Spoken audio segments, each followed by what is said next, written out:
5. Okay? Or you can start with 3. 1, 2, 3. 1, 2, 3.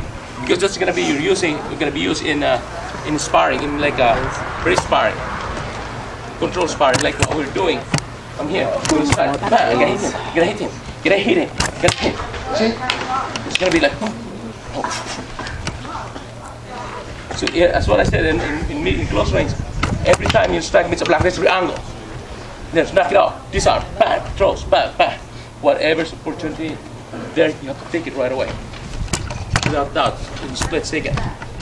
Okay? Sir. So in close range, this is how it works.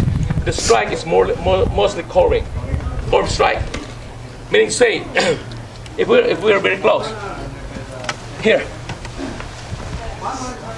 it's gonna depend it.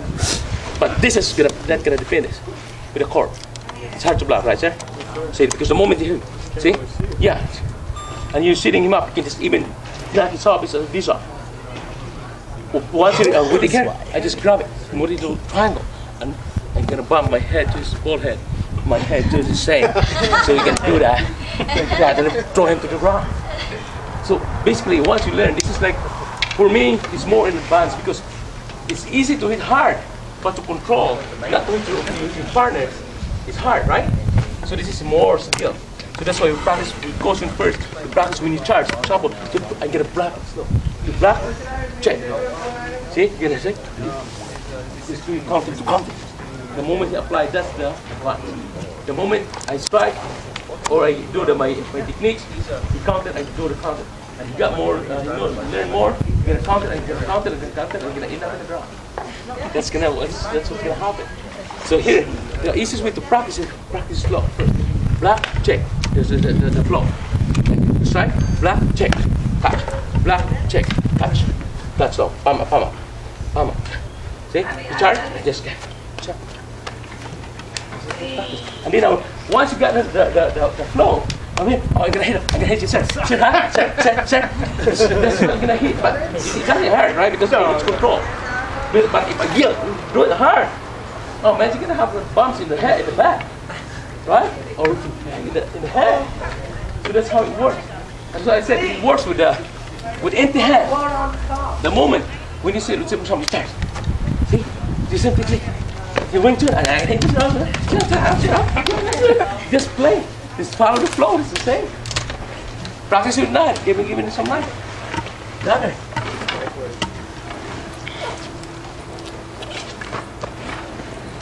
Oh. At your back. I'm sorry. I got my back. Sa bulsa mo, sa likod mo, meron.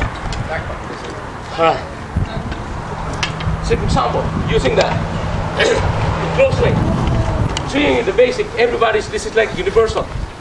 See it in the YouTube, movies, everywhere. You see the practice. Practice. Which is good, it's like real, it's good coordination, your footwork, your body coordination, and your eyes, like to train your ojos. Okay? So, okay, practice that, right?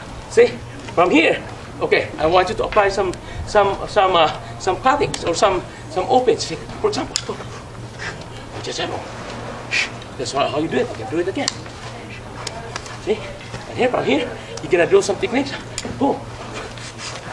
Also, you can do a lot of things on from here. If you hold like this, just practice. Same like a snake. Okay, cut you, sir. Cut you. You okay? Cut. Just cut. This is the same sequence. And then without the stick, or without the knife, using the same concept, you can apply to the empty hand versus knife. But here in real contact, the moment he charges, this is gonna be my cut. Boom. See, I cut. This is a cut. I deflect it. And then the moment I turn, this is a catch. Already, this is a cut. Cut it here, cut it here. Use your knee, but it's not gonna go that far. Because from here, you're down, baby. That's your kidney. You're gonna have a faucet in your back.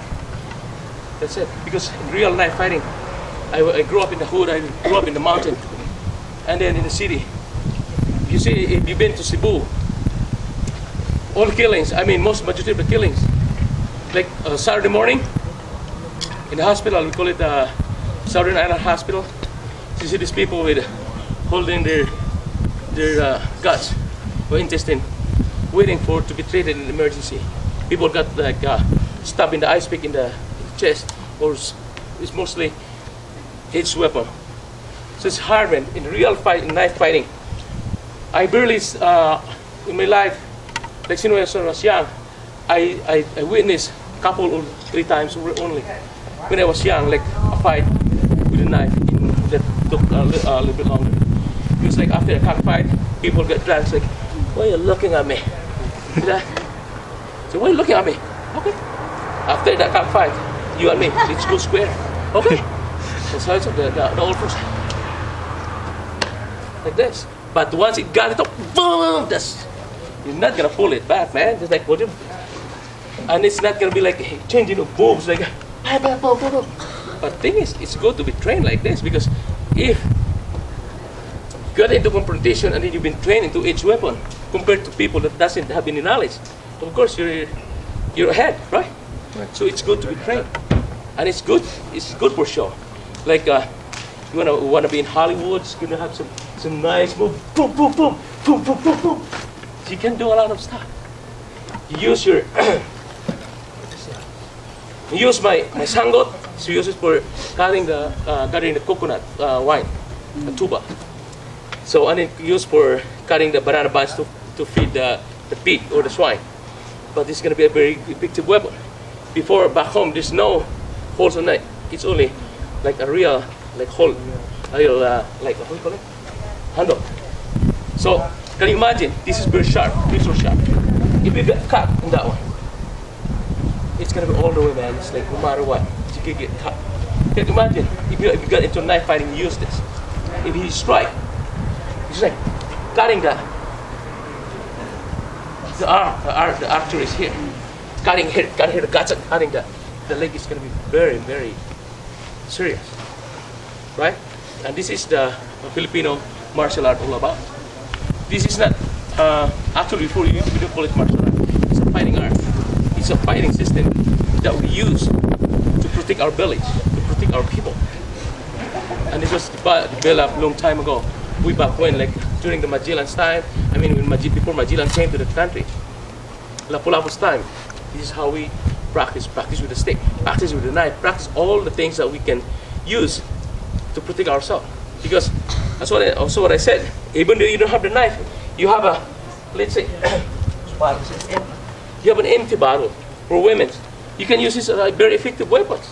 Somebody hold you, you have to hit the head, hit the face, even though it's not fatal, but you have a chance to go, right? If you have a, let's say, a pen, pretending this is a pen.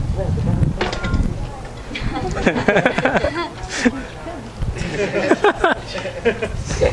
That's why when I'm teaching the kids, like for refuse to be a victim of a crime. Somebody like if you're walking, somebody grab you, like my daughter. Where's my daughter? I have 7 of them, but so it's like to demonstrate how this is how effective it is. Somebody hold you, it's like you poke it. That's the hold. You have a chance to go. You hold it. See, you just like angle your wrist. It's gonna be a good grip, and you have a chance to go. And if you know how to use it, you've been trained with us. You can use it like to stab or to hurt somebody. Right? You have a car key, for example. You have to. So, if you have a car key, for women, you're walking the alley and it's dark and you just feel the goosebumps, like standing, you hear it for the backstab. Grab your key. Even if it's not sharp, but look, somebody's gonna grab you, bang, gonna stick it your key to his arm or somewhere, or scratch in his face. It's a good defense. So everything in Filipino martial art is what we call. We use everything. There's a lot of weapons, what we call the weapons of opportunity. But the thing is, you practice how to use it properly, proper use body mechanics, footwork, how to use it properly, and do some training with techniques. Have your instructor, senior teacher, go find your mentor to learn, because that's how you be prepared. Because because situation comes only once in a while, or if it happens, at least you prepare, right? Give me a big hand.